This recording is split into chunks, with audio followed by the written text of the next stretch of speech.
The maintenance section. This section is where you can create and keep a log of all your maintenance requests, monitor progress, raise the relevant invoices, and keep track of payments. The great thing about this section is that we've listed for you all the most common maintenance issues and grouped them into the relevant categories to make it as easy as possible for you to manage your maintenance requests. You can upload invoices, add reminders, set to repeat automatically at a time interval to suit you, and we've even included contact details to connect you straight through to recommended suppliers. And I'll show you how to do that in a moment. Other parts of the resident system that use the data from this section are the account section, contacts, resident's little black book, the main files archive, and the block dashboard. Now let's run through the navigation. Click on the maintenance link on the black sidebar and it opens up another 3 options, as you can see: details, requests, and invoices. You can jump to any other section of resident via the shortcuts on the black panel to the left of your screen here. And clicking on the block dashboard link here takes you back to your list of blocks. The system times you out after 20 minutes, so if this happens, you'll have to select your block again to get back in and view your block dashboard. If you find it easier, you can also use the drop-down menu across the top of your screen to select a block, view messages or send a new one, create a new block or log out, or contact resident user support. If you have more than one block, the name of the block that you're currently in is shown here on the top toolbar. Clicking on this also takes you to the block dashboard for that block. Clicking the back arrow on your web browser will take you back to the previous screen that you were in. Now let's go through maintenance step by step. Click on the maintenance link on the black sidebar and it opens up another 3 options, as you can see: details, requests, and invoices. Starting with details, here we've listed for you all the most common maintenance and management issues you'll need to deal with and grouped them into relevant categories: general maintenance, mechanical and electrical, health and safety, professionals, banking, general admin, inspection reports, utility bills, and security installations.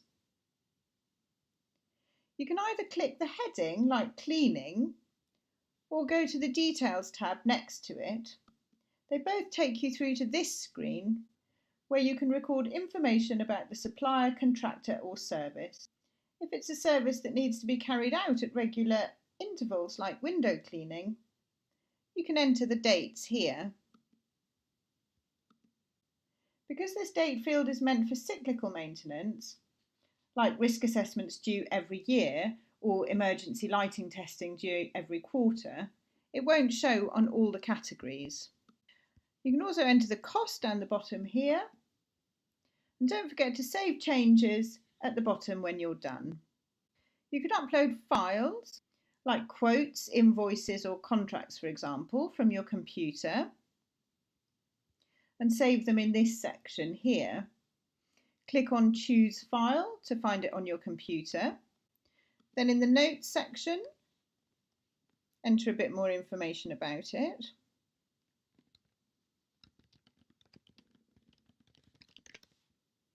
And click Upload. Click Save Changes. And you'll see it in your list of files here with the notes next to it. Clicking on View will download any of these files straight to your computer. As with all the resident lists, you can sort by heading like this, change how many entries you'd like to see at a time here, and scroll between the screens down here.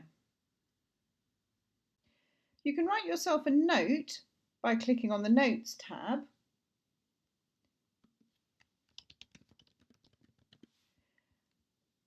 And to create it as a task, tick Create as Task, enter the title, choose a due date, and the system will remind you automatically when it's due. Make sure you click Add down the bottom, and you'll see the note has been added. For some of the maintenance categories, you'll see on the right hand of your screen here the details of recommended suppliers and contractors local to you who've been vetted by us before we allow them to list in Resident's little black book of contractors. You can add their contact details straight into your address book by clicking on this button. Now let's look at requests. To create a works order, click on the Add Maintenance Request button and you'll see this screen. In the Overview field, type in a summary of the request so that you can easily identify it later. For example, monthly window clean. The request date defaults to today's date, but you can change it by clicking into it like this. Next, you need to choose a category from this drop-down menu. This is so that the system can post the invoice to the correct expense category, so make sure you pick the right one. Enter a fuller description here, and you can upload files here as before, maybe an estimate or advice received from a contractor about the problem, for example. Tick the service charge schedule it should go against. And if you know how much it's estimated to cost, enter it here. If the value exceeds the threshold for section 20, the system will automatically alert you not to proceed with the work without a section 20 consultation. We can guide you through this if you contact us, or you can find guidance notes and templates to help you through the process here in the Resource Centre if you need them. Then set the status from this drop-down list. If it's automatically gone to section 20, you won't need to choose another. Tick the Remind Me box if you need the system to send you an automatic reminder, and then choose the date. Then Save Changes, and the maintenance request will now show on your list here, and also on your block dashboard here as a task due in the week that it's due. Once you change the status of a works order from new to work instructed, you'll see a field appears so that you can enter the approved quotation value here. And you can choose a contractor here from existing people you've already saved, or you can add a new contractor by clicking Add Contractor and entering the details. Enter the work order number so that you can keep track, and then the details of the work down here. You can choose to automatically email the works order to the contractor and tick the Remind Me box if you want to set a follow-up date which the system will remind you about. And don't forget to save your changes when you're done. In the Invoices section, you can see all your paid and outstanding invoices relating to works orders. You can sort by the different headings like this, and if you click on Reference, it takes you through to a more detailed screen where you can make payments. Click the Payments tab up here, and you can see all the payments that have been made and what's still outstanding. This links it straight through to your accounts and the main budget report for this block. To make a payment, click on Add Payment up here, enter the date, the amount, a description of what you're paying and how you would like to pay from this drop-down box. Choose the status and then click Save. You can also record a quick cash payment like this.